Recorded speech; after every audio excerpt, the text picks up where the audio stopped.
Hello and welcome to the first Spotlight Tampa of 2015. I'm Laura McElroy. Thanks for joining us. First in the Spotlight, Mayor Bob Buckhorn and Friends of the Riverwalk unveiled the third group of Tampa Greats. As Spotlight's Chris Phillips shows us, they will be memorialized along the new historical monument trail that will wind around Tampa's Riverwalk. Blanche Armwood, Herman Blagowski, Gavino Gutierrez, Bina Wolf Moss, Hugh Campbell McFarlane, Moses White. And with that, Mayor Bob Buckhorn and the Friends of the Riverwalk inducted 6 new historical figures into the historic Monument Trail along the Tampa Riverwalk. Eventually, the 1.8-mile waterfront trail will house more than 30 sculptures and historical monuments. When things weren't easy, when things weren't fair, when things weren't right, they persevered. And they kept on pushing. And they kept believing. And they kept recognizing that as parents and as community leaders, we have one simple moral obligation. And that is to leave our community in better shape than it was given to us. Each of the honorees, in their own way, shape, and form, have left this city better because of the time that they spent walking on this earth. The trail was created in 2012 and uses busts, statues, and monuments to represent significant events and noteworthy people that have shaped the history of Tampa and Hillsborough County. This was the third round of honorees, with the next one scheduled for December of 2015. For Spotlight Tampa, Chris Phillips. When the project is done, walkers and bikers will see more than 30 monuments along the Riverwalk. Citizens are encouraged to nominate significant events or people for the project. Coast Bike Share is up and riding all over downtown, Hyde Park, and Ybor City. Spotlight's Brian Sullivan was on hand when the Coast Fleet rolled out to celebrate life on 2 wheels. Coast Bike Share kicked off with a party in the park and a family fun ride through Ybor City. Hundreds of people turned out to try the new bikes. Thunderbug helped me interview Mayor Bob Buckhorn about the program. This is going to connect our neighborhoods. This is really going to link from Hyde Park to downtown to Seminole Heights to Ybor City. It's going to be done in a healthy way. It's going to connect our downtown to the neighborhoods around downtown. This is an exciting opportunity for Tampa to figure out and to find neighborhoods they didn't even know existed on a bike.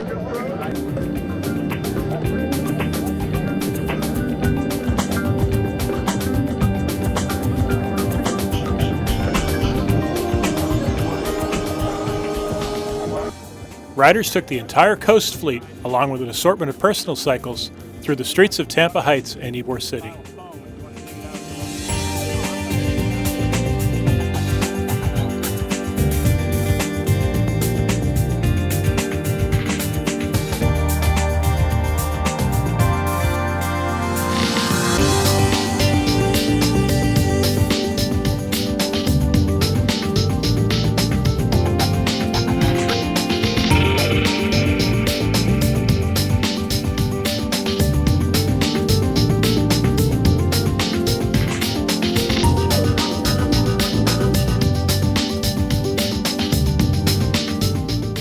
When the riders returned, I caught up with Coast Bike Share's Eric Troll and asked him about his impressions of the program's first day.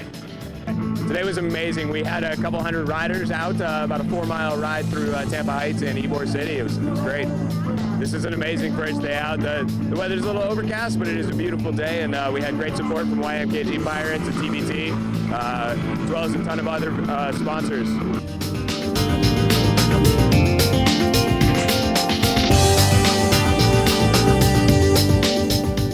On location in Waterworks Park, this is Brian Sullivan reporting for Spotlight Tampa.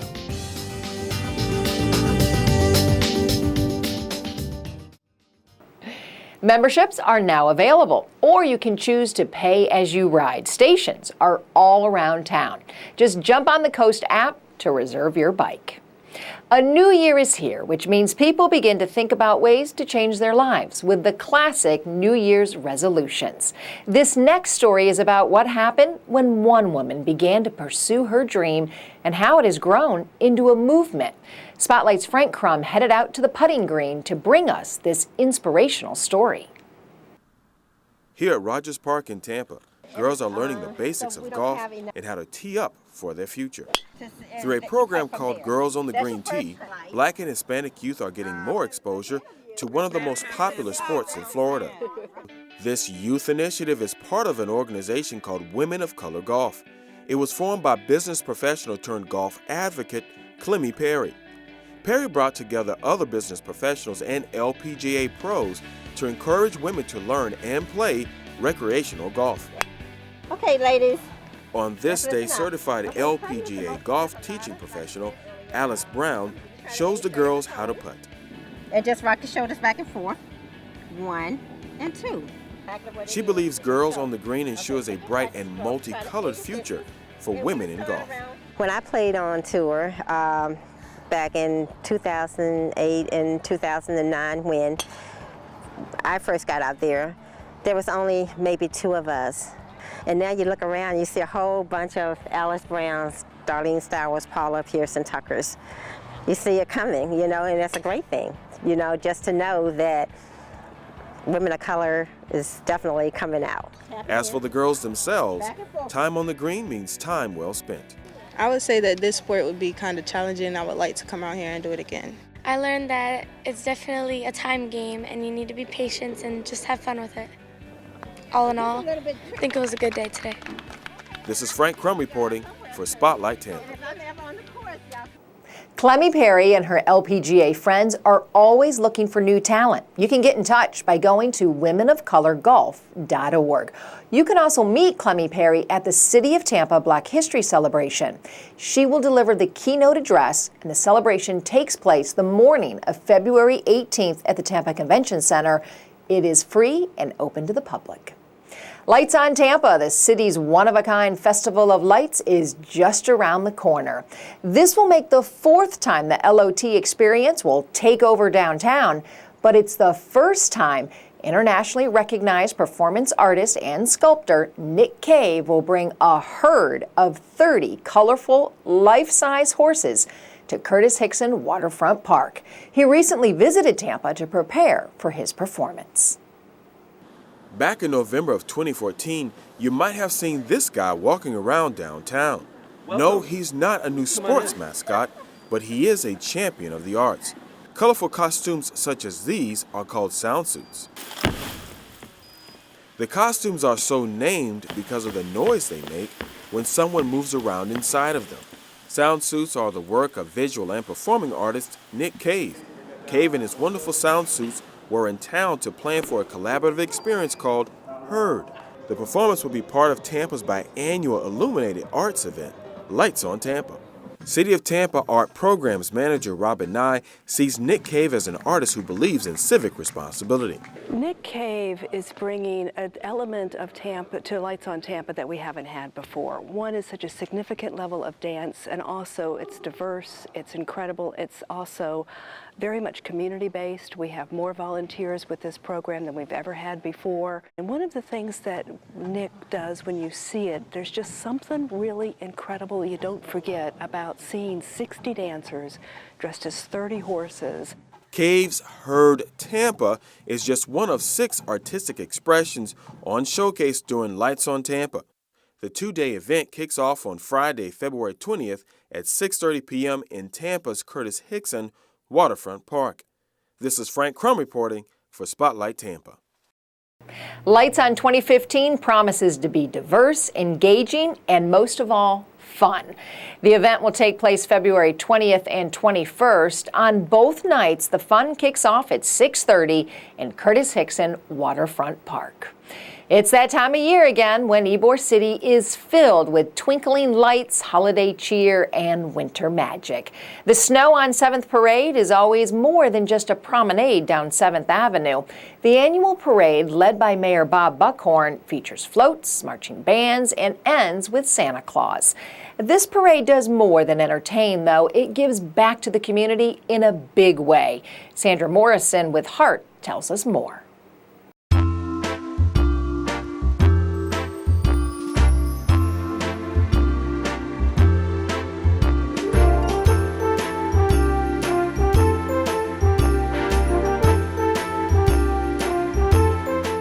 The third year, Ybor City will be transformed into a winter wonderland, creating the perfect holiday evening.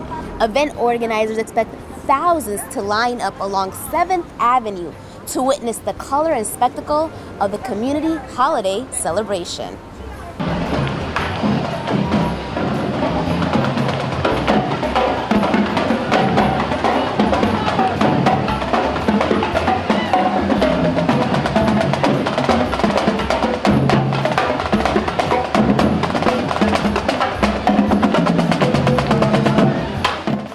Well, the whole concept got started because Santa Fest Parade had relocated itself where it previously been, which was downtown Tampa. And so the merchants, Central Ybor, the YCDC, and a ton of other Gehring residents around here really got together and said, you know, we need to put together some holiday programming. You know, you look at historical districts like St. Augustine or Charleston or Savannah, and they have all nationally recognized holiday programming. And so we were like, what can we do? And so, you know, the first couple of years we, you know, learned and we figured out, you know, by adding, you know, decor to the streets. And then we started with, you know, holiday carolers, but it really needed like this big event. And so then we decided, let's do this parade. And not let's do this parade, but let's make it snow in Ybor City. You know, similar to any of your other amusement parks, but for free. In fact, the Snow on 7th Holiday Parade is one of the fastest growing holiday events in the Tampa Bay area, and also plays host to the largest number of local marching bands in the area. Lots of hard work and sacrifice has gone into growing this annual holiday event, which wouldn't have been possible without the support of local folks and companies behind the scenes. You know, we went door to door and, you know, started knocking on doors and going to business meetings. And, you know, luckily we ran into some very generous people in the community and have been able to pull it off. And it's nice that, you know, we can pull from Carrollwood, we can pull from Brandon, we can pull from, you know, South Tampa. And so we started going around there and looking, you know, who could benefit from partnering with that band. You know, and so we reached out to companies such as Buffalo Wild Wings with their Brandon location to come on board.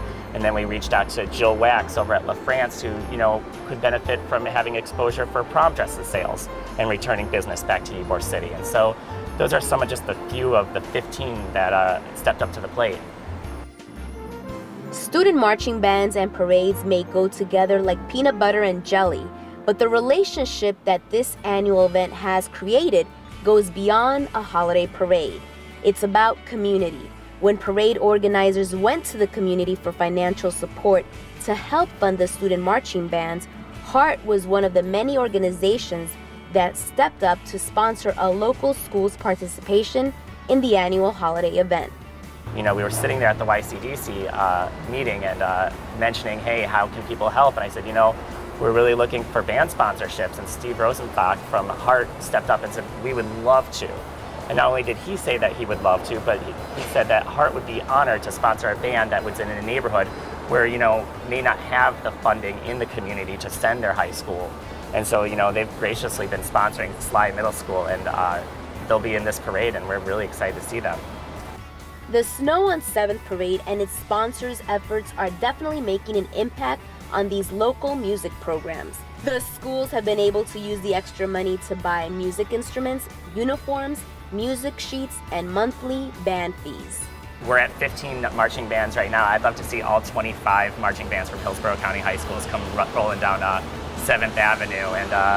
And on top of that, as we grow, is just being Tampa's official Christmas parade and just really bringing joy to all the citizens and allowing them to come down here and enjoy it. I mean, the more we can add and the more that we can execute and make free and available to our citizens, I mean, that's what we're all about, is the exposure to Ybor City and making the holidays happier for everybody in Tampa Bay.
This year's parade was a smashing success and only hopes to get bigger next year. Folks in the Cross Creek area of New Tampa can rest a bit easier thanks to a new fire truck recently put into service in their neighborhood. As Spotlight's Brian Sullivan reports, this is no ordinary truck.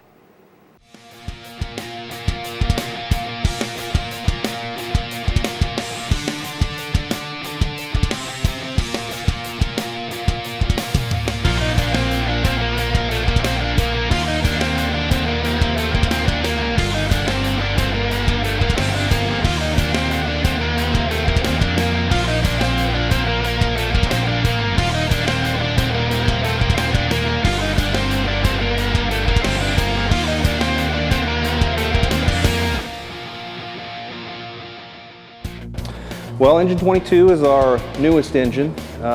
We put it in service, I believe, in September, and it was built by Pierce Manufacturing, which is out of Appleton, Wisconsin, and it's going to be the new template for any engines that we buy into the future. It was kind of a two-part process. We went up to Wisconsin and met with the builders, and we kind of gave them an idea of some of the specifications that we wanted, anything that was a little bit different. We do have a standard plan that they already know about of some of the engines, but this one's a little bit unique because of the area. We're a little further out than most of the other stations are. We don't have, our backup isn't quite as close. So we decided we wanted to go with 500 gallons additional water. So we carry a total of 1,000 gallons of water as opposed to the standard 500 gallons. So that was something that we wanted to convey to them, and we had to make a couple of modifications so we were able to do that. This is in New Tampa, Cross Creek. Interestingly enough, we found from a resident that it's known as Branchton, and he had conveyed to us that back in the 1920s, actually 1929, a captain who worked for Tampa Fire had retired, and his name was Harris Branch, of the Branch family, which this area is named after. So we thought that was kind of neat, and he had brought some photos in and showed us. So we've kind of adopted that, the Branchton area. We cover Morris Bridge, Cross Creek area, and mostly residential. We don't have a lot of industrial in this area, and we also have a fairly significant wildland-urban interface that we deal with, which the extra 500 gallons comes in handy for.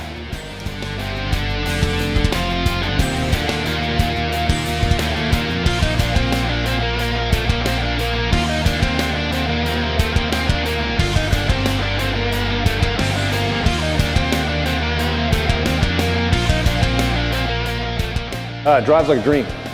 We were a little bit concerned with the extra weight.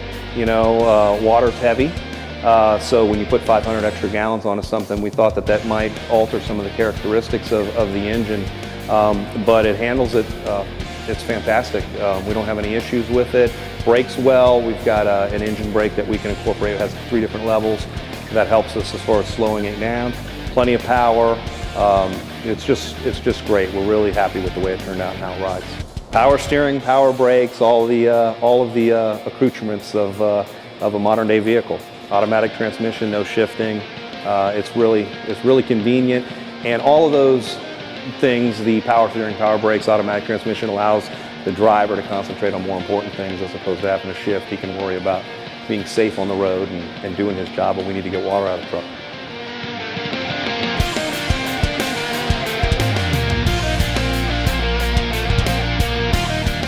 We've been adopted by Cypress Point Church. They come and they'll bring us goodies every once in a while. They painted a few pictures of the station, and they're proud of the truck, as we are. So it's really been a community effort. It's been good for the area. Everybody knows we have a new truck, and they're very happy for that fact.